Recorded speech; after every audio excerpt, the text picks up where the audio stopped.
So many goals early in games. I mean, just the last two games, USC only had one goal in the first. Minnesota had 0 in the first. Bollinger's had a great start to the year. Move it to the inside. A one-man wrecking crew to the goal. Charles Beasley. He'll just do it himself. As there's a penalty on a formation setup for GCU. It's going to make a quick setup. Dante again. 5 on the day. Oh my gosh. As they toss it to the other side. It's lost. It's picked up. It's shot. It's scored. What a play by the Chapman defense leading to offense. Resetting. Oh, good pass and a shot by Dante DeColibus. His second of the game off of the assist, and the Panthers have tied it up at 2 apiece. This is incredible. Dante. A lot of shot attempts for the Panthers. 8 seconds left on the shot clock. Yeah, as the Panthers was able to get off 4 shots here, as Reginelli was the final shot there, and they're going to look to get another one off right here. They have no choice. Here it is, Walker, and he'll get it! 1 second is all they need left on the shot clock. Walker with the score. Has a goal, has several assists as well. Gets it to Elijah. Morset looking, pass inside. DeColibus! 6 on the day!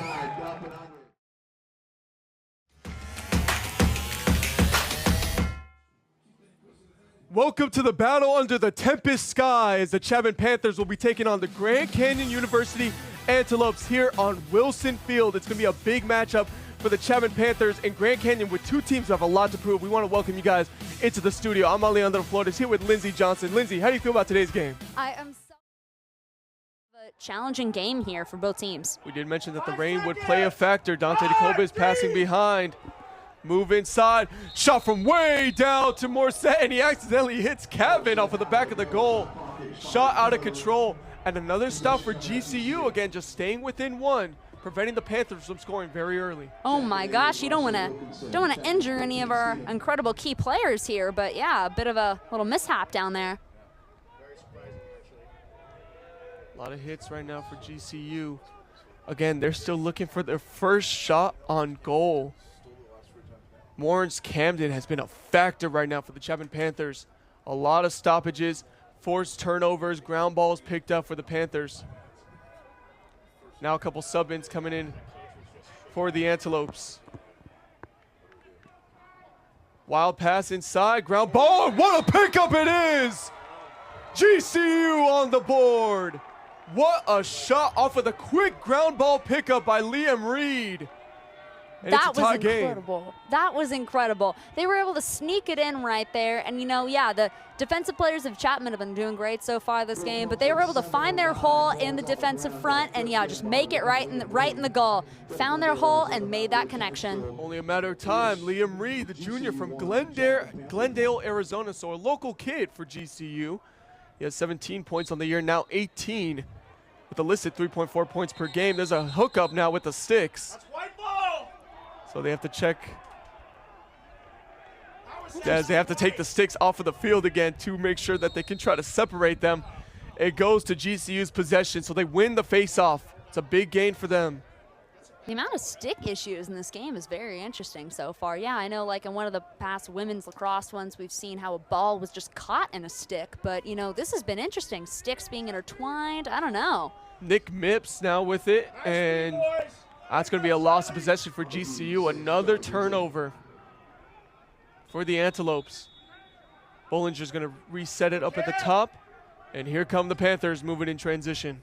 I have to say, this is an interesting way for the game to start. We really thought that one team was going to show just, you know, complete domination over the other. But it's exciting to see that, yeah, so far they seem to be relatively evenly matched with their 1-to-1 score right now. An even matchup with Jack Worth having it at the top in a 1-1 game. Gets it over to Holden Walker. DeColibus. Morset. Panthers passing it around. Again, they like to take that shot clock all the way down. They're doing so again. Good passing around. Kevin. Morset. Look to show a shot attempt. Decides to hold it. DeColibus with the 1 goal so far for the Panthers. Ooh, an out of control pass. It's able to be picked up by Walker. Walker, more set. DeColbus. Kevin with 22 left. The Panthers really taking their time. More set. Looking inside. Sooner or later, the Panthers are going to have to take a shot. Jack Worth. Shot rolls around. Almost a great pickup, but it's another save for GCU, and it stays a 1-1 game. It's a very interesting strategy the Panthers use to really wind down that shot clock and use every second they can to just establish their foundation between each other in the end, in like the goal area, and make sure that they can, you know, find that opportunity to make that connection. You know, while they've had a couple missed shots here, it's, I feel like, a beautiful thing to see how they really take their time and make sure they have that foundation. Not taking their time is GCU. What a pass it was from Cameron Seymour off on the inside against the Caleb Brogdon. And that, just like that, GCU on top. This is not the beginning of the game that we expected going into it, but it's exciting to see for sure. Yeah, 2-1, GCU on top right now. What a pass that was. Another assist for Cameron Seymour, who has 11 points total in the year, now 12 with that latest assist. And he just put it right in the breadbasket for Caleb Brogdon. GCU must be feeling good right now after coming off of that, almost 17-point shutout in the first quarter of their game yesterday. So yeah, spirits must be high down on the field right now, already having a little bit of a lead. GCU with a lot to prove, a very physical matchup early so far. And GCU wins another face-off off of those penalties. And this is big. GCU already with a 2-1 lead. And now having possession again. Cameron Seymour setting up from the top.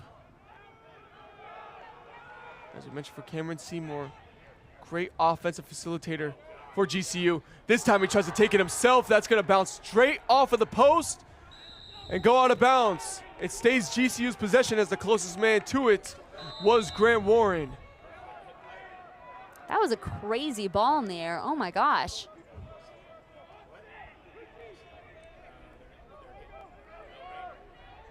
Moving through, GCU looking to take a 2-score lead with Nick Mipps, who passed that one off. Von Quick with it. Quick setting up behind the X. Going up against Nico Ursino. Pass over to the right to Nick Mipps. Mipps shot on goal, saved by Bollinger. The Panthers moved very quickly in transition. There he is with a lot of room. Rikers Leander. Leander taking it himself, and he can't get it. Shot is saved. Another one on the day. Have himself an early start. Jake Hives, another save. Wow, Jake has been doing great. You know, really proving the name of GCU's defense right now. And yeah, it's like even with their, Kyle Capshaw unfortunately not being able to play in this game, their offense has still been proving to be great in this game so far. And paired with Jake Hives in the defense, they seem to be a pretty well-rounded team that's, you know, making a name for themselves. Here comes Morris Camden, the defender for the Panthers, taking a rare shot attempt. He has no goals listed on the year. Again, from the defensive spot, we've been calling his name a lot on defense. Tries to take a shot there. To no avail. GCU with possession in a 2-1 lead. GCU passing up and resetting to the top. Whistle blows. And a timeout for GCU. A very early timeout in this game. But GCU is standing right now with 2:48 on the clock. A 2-1 lead. And for the Chapman Panthers, as we mentioned before, great in early starts. They've always gotten off to early leads in the first quarter. Right now, they're sitting at a 2-1 score. And this is very similar to how it was with Arizona State, where it was a very low-scoring first quarter as well. Exactly. I think this has been